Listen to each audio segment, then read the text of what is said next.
¿Por qué los príncipes de la Iglesia, vestidos de rojo, guardianes de un trono de 2000 años, ascendieron los escalones de mármol de la Capilla Sixtina para elegir a un hombre tan absolutamente callado? ¿Por qué, en una época donde las voces más ruidosas ganan y los escándalos más atrevidos atraen clics, eligieron a un pastor cuyo nombre muchos católicos fuera de Chicago ni siquiera habían susurrado? Porque el cielo tocaría el hombro de un hombre nacido no en Roma, ni en ninguna cuna de la cristiandad europea, sino en los suburbios del Nuevo Mundo, donde las megas iglesias eclipsan a las catedrales y el silencio es raro. ¿Podría ser que el Espíritu Santo no se mueve en el trueno, sino en la quietud?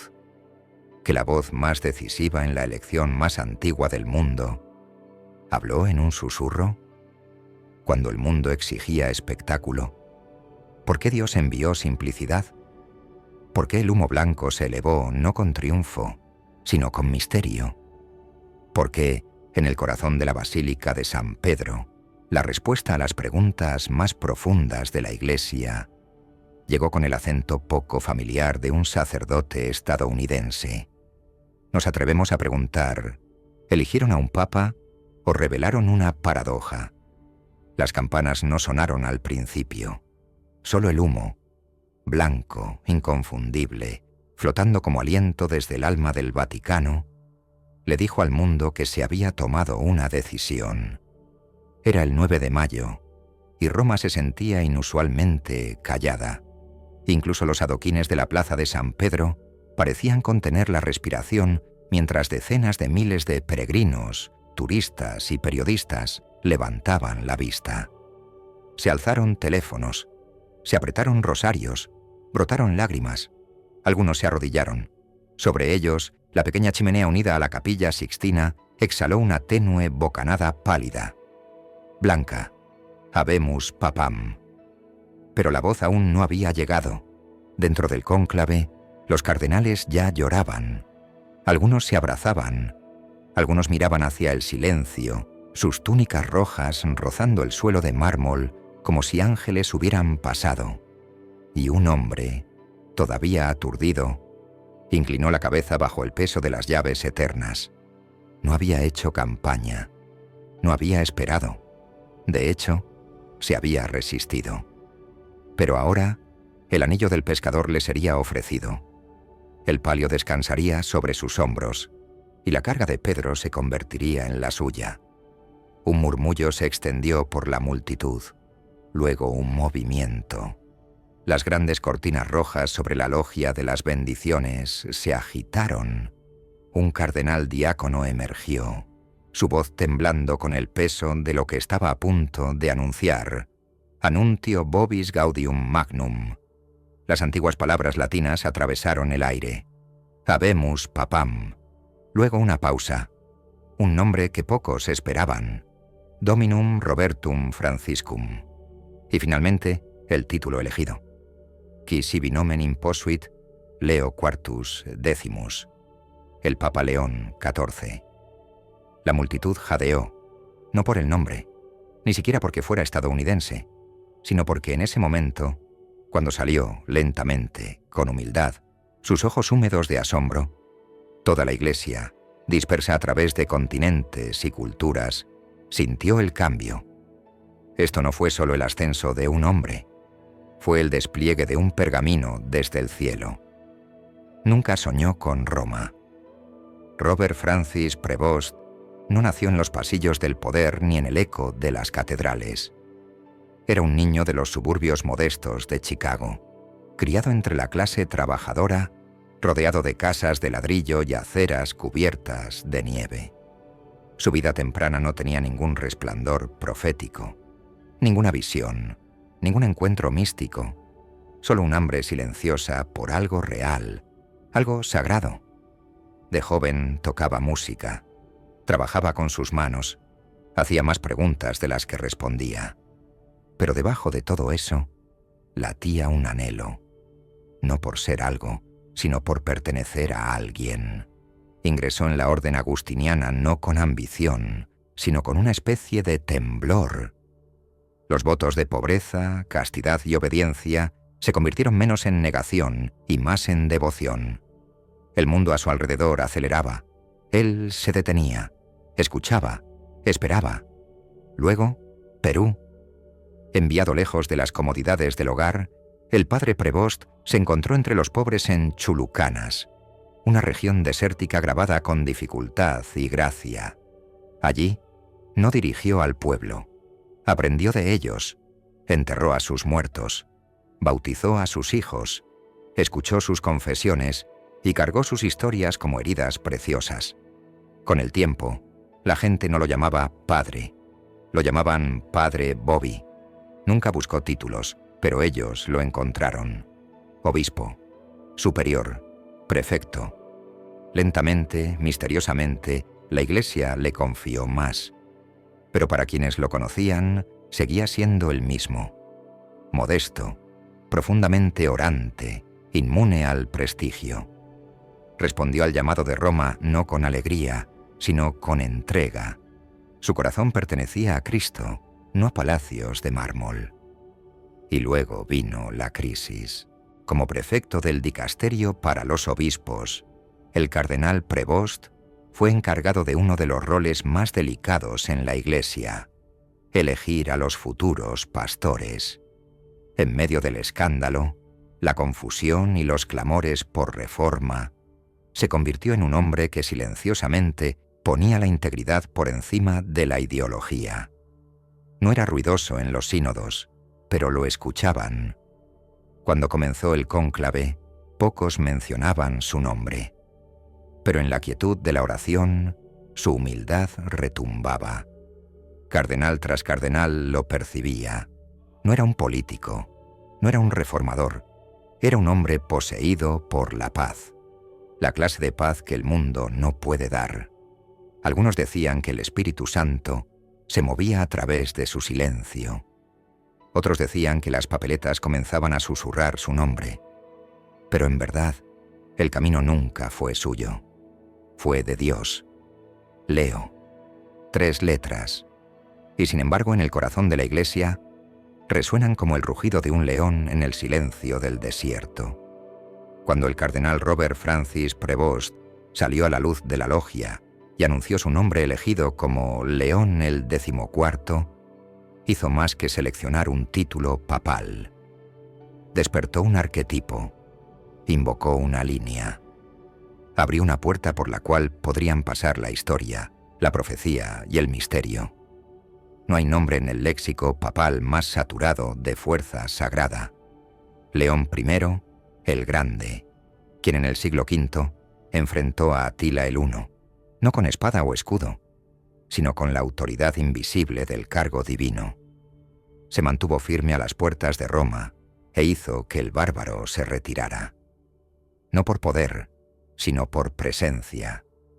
León XIII, el primer papa moderno, quien miró al caos del capitalismo industrial y respondió no con desesperación, sino con doctrina.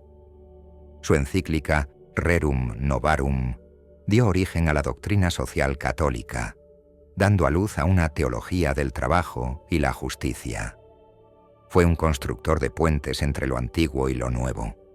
Elegir el nombre León es abrazar un manto de defensor, reformador, protector y profeta. No es un nombre de comodidad, es un nombre de confrontación. ¿Pero por qué un hombre conocido por su silencio y humildad elegiría un nombre tan feroz? Porque el león de las Escrituras no es una bestia de presa. Es la imagen de Cristo mismo. He aquí, el león de la tribu de Judá, la raíz de David, ha vencido. Apocalipsis 5:5. Este león no devora, él libera. No ruge para la guerra, ruge para despertar a los dormidos, y tal vez la Iglesia, cansada, dividida, herida por escándalos, ha estado dormida. Tal vez León XIV no está aquí para consolarla, sino para despertarla. Cuando emergió al balcón, no había grandeza en su expresión. No saludó. No sonrió ampliamente. Sus ojos, húmedos y firmes, No buscaban la multitud como una celebridad, sino como un pastor buscando a su rebaño disperso. Vestía de blanco, solo blanco, sin capa de armiño, sin tiara papal. Incluso la tradicional muceta roja estaba ausente. Era como si se hubiera despojado de todo lo que pudiera distraer de lo esencial: el peso de la cruz, las llaves de Pedro y el susurro del Espíritu Santo. Pero había otros signos, silenciosos. Su mano derecha temblaba al levantarla para bendecir. No por miedo, sino por la conciencia de que millones de almas, a través de pantallas y plazas, se colocaban bajo su cuidado. En su dedo anular, el nuevo anillo del pescador captaba la luz del atardecer. Grabado no con ostentación, sino con sencillez. Llevaba la imagen de San Pedro echando su red. Un recordatorio de que el Papa es ante todo un pescador de almas, no un príncipe, no un director general, un siervo de los siervos de Dios. Sus primeras palabras no fueron políticas, ni poéticas, sino de oración. Hermanos y hermanas, comencemos este camino juntos, en silencio, en misericordia, en verdad. Silencio, misericordia, verdad. 3 pilares que no gritan, permanecen. El simbolismo estaba en todas partes, no en oro o grandeza, sino en la contención, en la elección de no actuar, de no impresionar, de no dominar. Eligió el nombre de los leones, pero se comportaba como un cordero. Esa paradoja, león y cordero, poder y mansedumbre, Roma y Chicago, es precisamente el misterio del pontificado de León XIV. En esto refleja a Cristo mismo, el león de Judá que conquistó no mediante la violencia, sino entregando su vida, el cordero que se sienta en el trono, el pastor que deja a las 99 para buscar a la que se perdió. Al elegir león, el primer papa estadounidense declaró su lealtad no a su cultura, ni a su país, ni siquiera a su propia personalidad. Declaró su lealtad al amor valiente, el tipo que protege, reforma y sufre. La Iglesia aún no sabe qué tipo de papado traerá León el 44º, pero en su nombre, en su silencio y en su mano temblorosa, ya se ha escrito un mensaje. El león no ha regresado para rugir, ha regresado para velar por el rebaño. ¿Qué es un papa? ¿Es un estadista? ¿Un teólogo? ¿Una celebridad global envuelta en sotanas y expectativas? ¿O es algo más antiguo, algo más eterno, cuando el humo blanco se elevó y el nombre León XIV fue proclamado? La Iglesia no simplemente ganó un nuevo líder, heredó un nuevo pastor, uno cuya identidad desconcierta nuestras suposiciones y cuyo origen nos obliga a reconsiderar la misma naturaleza de la autoridad petrina. Él es estadounidense. Este solo hecho conlleva el peso de la contradicción. Durante siglos, el papado ha estado anclado en el suelo de Europa, formado por la lógica romana, los ritos latinos y el instinto mediterráneo. La idea de un papa estadounidense alguna vez pareció impensable. América, después de todo, era la tierra de las revoluciones, nacida no del trono ni del altar, sino de la rebelión contra ambos. Su ethos es el individualismo. Su tempo es la velocidad. Su teología, a menudo, está fragmentada y es libre. Entonces, ¿qué sucede cuando el vicario de Cristo habla con el acento de Chicago? Cuando el sucesor de Pedro, cuyos huesos yacen bajo el Vaticano, lleva la memoria espiritual de San Agustín y los instintos sociales de las Américas. Algunos lo llamaron escandaloso, otros lo llamaron profético. Pero León XIV nunca ha encajado en los binarios del mundo. Es estadounidense, sí, pero no de América. No llega a Roma como representante de una nación. Llega como recordatorio que el Evangelio no conoce fronteras. Con su elección, la Iglesia Católica confronta su propio rostro global, ya no meramente europea, ya no centrada en imperios o cristiandad, sino esparcida entre favelas, islas, desiertos y megaciudades. Y ahora, en el cuerpo de León XIV, la Iglesia se atreve a imaginar un Pedro que habla el lenguaje tanto del viejo como del nuevo mundo. Pero la identidad no es la misión. La misión es siempre la misma. Apacienta mis ovejas. Es el mandato de Cristo a Pedro. No una sugerencia, no una estrategia. Un mandato de los labios resucitados del Salvador. Y eso es lo que ahora lleva León XIV. No poder. Carga. El Papa no es un rey. Es un puente. Pontifex. Aquel que se extiende entre el cielo y la tierra, entre el pecador y el santuario, entre la doctrina antigua y el dolor moderno. A su manera silenciosa, el Papa León XIV encarna la paradoja del verdadero liderazgo, que cuanto más alto se asciende en la Iglesia, más bajo se debe arrodillar ante el pueblo.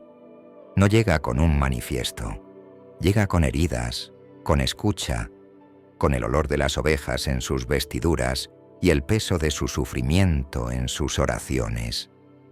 Ya ha señalado que no gobernará con ruido, sino con discernimiento, que no construirá una corte, sino una tienda, que su cayado no es para exhibición, es para reunir a los perdidos. Pero este rol, el pastor de más de 1.000 millones de almas, no es simplemente administrativo, es cósmico. Cuando León XIV bendice al mundo, participa en un misterio más antiguo que el tiempo, la unión de la Iglesia con su Señor. El oficio petrino no es meramente histórico, es místico. El Papa no solo sucede a Pedro, refleja a Cristo, quien entregó su vida por las ovejas. Esto no es metáfora, esto es martirio, diario, oculto, silencioso. El acento estadounidense puede generar titulares, pero en el cielo los acentos no significan nada.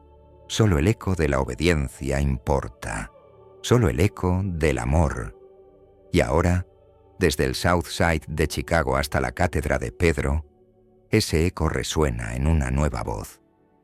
No estoy aquí porque haya buscado este cargo, sino porque el Señor, a través de su Iglesia, me ha pedido que ame a su pueblo, a todos, en todas partes, sin condiciones. En esa voz no escuchamos política, escuchamos el clamor del pastor. La Iglesia no ha recibido a un director ejecutivo, ni a una celebridad, sino a un padre, un pastor para una época de extravío, un león para un mundo que ha olvidado cómo rugir en santidad. Ahora pausa, no para admirar, no para analizar, sino para escuchar. Porque en el silencio que siguió a su primera bendición, ese momento frágil y tembloroso cuando el Papa León XIV miró hacia la multitud, su mano bajando suavemente, sus ojos buscando el horizonte de los corazones humanos, una pregunta sagrada quedó en el aire, sin respuesta, innegable, inolvidable. ¿Qué significa esto para ti? No para Roma, no para los titulares, ni siquiera para el colegio de cardenales, para tu alma. ¿Qué sucede dentro de un corazón, tu corazón, cuando un hombre es elevado del anonimato a la sucesión apostólica, no porque fuera brillante o audaz, sino porque fue fiel, oculto, obediente? ¿Qué dice eso? No solo sobre la Iglesia, sino sobre Dios. ¿Podría ser que el cielo está menos enamorado del carisma y más interesado en el carácter? ¿Que el plan divino nunca es ruidoso, nunca obvio, nunca fácil de comercializar, sino siempre desplegándose en el silencio, en la entrega, en los lugares donde no miramos? Y si eso es verdad, entonces, ¿qué ha estado intentando hacer Dios en tu silencio? ¿Qué partes de ti, las partes que están cansadas de esforzarse, de fingir, de actuar, están esperando ser vistas no por el mundo, sino por el pastor? En el rostro del Papa León XIV, marcado por la edad, iluminado por la gracia, no encontramos a un hombre que haya ganado algo. Encontramos a un hombre entregado, ofrecido, puesto como pan sobre el altar. Mira de nuevo su bendición. No fue grandiosa, no fue coreografiada. Fue el movimiento lento de un alma plenamente consciente del peso que ahora descansaba sobre sus hombros. Sus ojos no brillaban con poder, dolían con responsabilidad. Era como si, en ese momento, no estuviera mirando a la multitud, sino dentro de nosotros, viéndonos no como católicos de izquierda o derecha, no como críticos o consumidores, sino como hijos, heridos, errantes, cansados, necesitados, no de aplausos, no de reforma, ni siquiera de respuestas, sino de amor. Así que ahora la pregunta permanece: ¿estás listo para seguir a alguien que no te entretendrá, sino que te santificará? ¿Puedes aprender de un pastor que dice menos, pero escucha más? ¿Te permitirá ser guiado por alguien cuya fuerza no se ve en su mando, sino en su compasión? Porque si León XIV verdaderamente refleja a Cristo, entonces su pontificado no está aquí para halagar tus deseos. Está aquí para confrontarlos, para conmoverlos, para convertirlos, no con fuerza, sino con la mirada de un padre, con el corazón de un siervo, con el silencio de un cordero. Y tal vez esa es exactamente la razón por la que Dios lo elevó. No porque la Iglesia necesitara una voz más fuerte, sino porque el mundo necesitaba una más callada. Una voz que no grita sobre tu pecado, sino que habla dentro de tu sufrimiento. Una voz que dice: no estás olvidado, no estás demasiado perdido, todavía eres amado. Así que este momento, este pontificado, no es solo suyo, es tuyo. Es un espejo. Míralo profundamente. ¿Qué ves? Él retrocedió hacia las sombras. Las cortinas rojas de la logia se cerraron con un suave movimiento, como la última página de un libro sagrado. No el final de una historia, sino el sellado de un misterio. Y la plaza abajo permaneció en silencio, sin erupción, sin fanfarria. Solo un silencio reverente, como si el mundo entero hubiera recordado de repente el sonido de lo sagrado, porque algo eterno había tocado el presente. No con trueno, no con espectáculo, sino en un hombre, tembloroso, callado, fiel. León XIV. No elegido por popularidad, no elevado por ambición humana, sino permitido por la inescrutable voluntad de Dios para llevar el peso de Pedro una vez más. Y ahora nos queda este momento, este silencio sagrado, esta esperanza frágil.